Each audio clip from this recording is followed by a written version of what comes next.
Ah, du coup, on va vous demander quelques minutes de calme. On va essayer.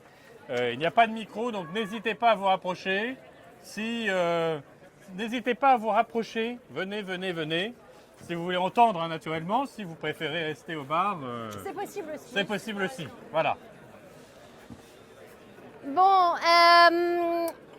nous sommes très très heureux de vous voir. Merci beaucoup d'être si nombreux, merci d'être avec nous. Une campagne, c'est une aventure collective et nous avons besoin de vous, de votre énergie, de vos idées. C'est ensemble que le 3 et le 5 décembre, nous arriverons à gagner. Certains ne sont pas là ce soir, ils ont d'autres engagements, mais nous savons que nous pouvons compter sur eux. Et puis d'autres sont absents parce qu'ils se sentent loin de ce scrutin. Nous voulons nous adresser à tous. Nous ne pouvons pas nous résigner à ce que la moitié du barreau de Paris ne prenne pas part à cette élection. Nous voulons faire de cette campagne un moment d'échange. L'ordre vous paraît lointain? Parlons-en. L'ordre vous paraît coûteux et inutile? Discutons-en. Il n'y a pas de débat interdit, il n'y a pas de tabou. Notre conviction est qu'ensemble, nous sommes plus forts. Cette conviction, nous la déclinons ce soir en 4 grands axes. Alors oui, merci à vous d'être ici. Et Karine a raison de penser à ceux qui ne sont pas là, surtout s'ils sont en train de finir leur 2035. Ils verront dans la vidéo, du coup, ce qu'on va vous dire, et vous allez le découvrir tout de suite.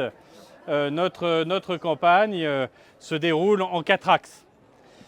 L'axe de l'influence, l'axe je prends mes petites notes, la modernisation, pardon, l'axe de l'économie et l'axe de l'humain. Alors, l'influence, qu'est-ce que ça veut dire?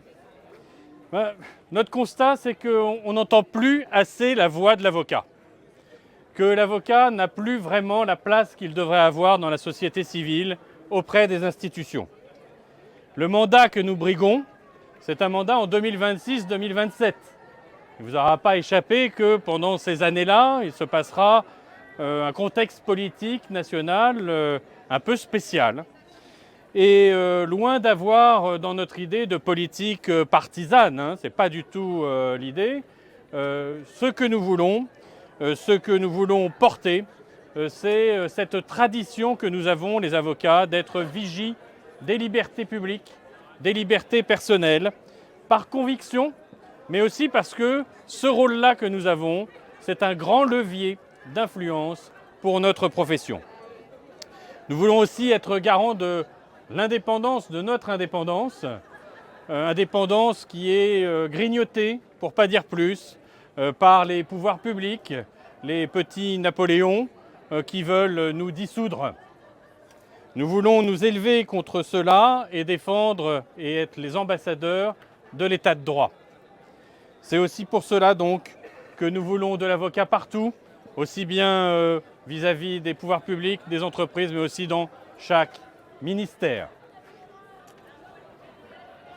Notre deuxième axe, c'est la modernisation. La modernisation, c'est s'emparer des évolutions de notre société, aujourd'hui et maintenant. Alors s'emparer des évolutions technologiques, bien sûr, mais pas seulement. Oui, il nous faut nous adapter à l'IA. Oui, il nous faut accéder aux outils numériques qui facilitent nos exercices professionnels. Oui, il nous faut refuser toute fracture numérique et donc la combler. Et notre bâtonnier Pierre Hoffman a annoncé un plan numérique à cet égard. Évidemment, nous le poursuivrons et nous l'adapterons parce que l'évolution technologique ne s'arrête jamais. Et puis la modernisation, c'est aussi celle de notre déontologie et de nos règles professionnelles. L'accompagnement des avocats dans de nouvelles activités, l'ouverture à de nouveaux modes de fonctionnement dans et pour nos cabinets. Et je pense par exemple à la question de l'honoraire de présentation que nous avions étudié et débattu avec Louis lorsque nous étions au CNB. Notre barreau a les moyens de cette modernisation. La commission prospective doit prendre un rôle plus structurant au sein de notre ordre. L'incubateur est un lieu d'innovation et d'aide à la mise en œuvre de projets. Il doit être aussi un laboratoire d'idées. Et puis le travail des commissions vertes doit être déployé pour devenir véritablement des collèges d'experts, source d'informations et moteurs dans l'évolution de nos pratiques. Le troisième axe, c'est l'économie. L'économie, c'est revaloriser nos cabinets, revaloriser nos activités, revaloriser, pour employer un mot moderne, notre écosystème. Il y a plusieurs questions qui se posent, qui sont de plus en plus prégnantes en ce moment. La pérennité de nos cabinets, la transmission de nos cabinets. Il y a aujourd'hui, on le voit, à l'ordre notamment, une explosion des sinistres, une explosion des litiges dans les cabinets du fait d'une économie de la pénurie qui s'installe depuis à peu près la Covid. Pour cela, nous proposons aussi de prévenir ces situations. Il y a des recherches et des mises en œuvre à faire en ce qui concerne notamment l'affacturage. Ça n'est pas nouveau, il y a eu plusieurs campagnes déjà sur ce sujet, mais on n'est jamais allé au bout de la réflexion, au bout de la mise en place. On peut réfléchir sur nos différents modes d'honoraires. On peut réfléchir aussi à améliorer notre système de fixation des honoraires. Et aussi, naturellement, il faut reconnaître que nos cabinets, parfois, ont besoin d'être peut-être un peu plus formés au management et à la gestion. Nous n'abandonnerons pas non plus la question de la TVA pour les justiciables. Je vois Mathieu qui est là. Pour les justiciables personnes physiques, c'est une inégalité avec les justiciables personnes morales. Même si on nous dit qu'on ne peut pas toucher à la TVA, il y a certainement des solutions à voir du côté des crédits d'impôt notamment. D'un autre côté, il faut aussi tenir compte d'une certaine dépendance économique de certains cabinets qui sont présélectionnés dans des panels d'entreprises qui sont à la main de direction des achats. Est-ce que c'est encore bien normal? Bien sûr, l'économie, c'est aussi la concurrence. Alors, les braconniers du droit, nous continuerons naturellement l'œuvre de nos prédécesseurs si nous sommes élus. Et puis, il y a aussi les autres professionnels qui, eux aussi, ont droit de faire du droit, mais sont peut-être encore plus impactés que nous par l'économie de pénurie et par la digitalisation de leurs activités. Il faudra savoir articuler nos activités avec les leurs. Bref, l'économie et notre programme économique, c'est valoriser effectivement l'avocat, ses activités et le réflexe avocat. Et puis notre quatrième axe, et non des moindres, c'est l'humain. Bien sûr, nous poursuivrons la lutte contre le harcèlement, les discriminations et le sexisme. Il n'est pas admissible de voir, comme encore récemment dans la presse, que la maternité pourrait être un handicap. Je connais Louis et je peux vous dire que la main du bâtonnier, autorité de poursuite, ne tremblera pas devant les comportements répréhensibles. Ici encore, sur ce combat, nous serons ensemble. Nous serons là parce que toutes et toutes doivent être entendues et protégées. Et puis l'humain, c'est aussi le quotidien de nos cabinets. Les problèmes accrus de recrutement, la rencontre qui ne se fait plus entre cabinets et collaborateurs, les remplacements, les sous-traitances, les évolutions de carrière, les nouveaux groupements d'avocats ou les mécanismes de co-traitance. Nous voulons mettre en place des services d'aide au recrutement, de mutualisation des coûts, d'outils en ligne pour faciliter le quotidien des avocats et le développement de leur activité.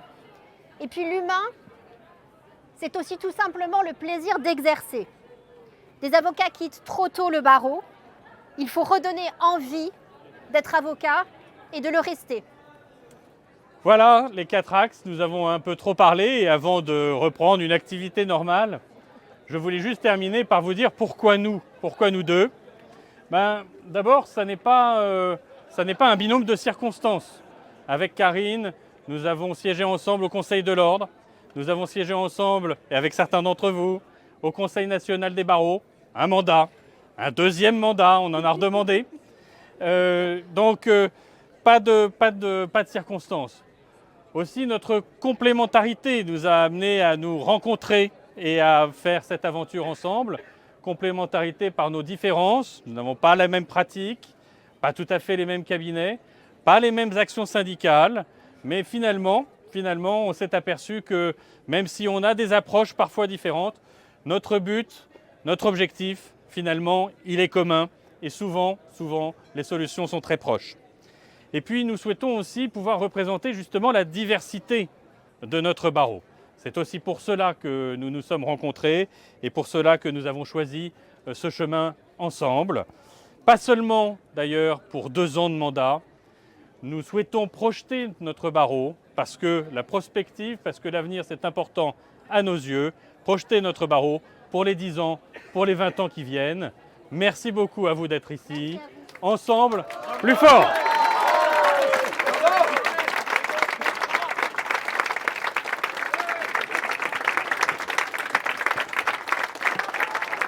Merci à vous.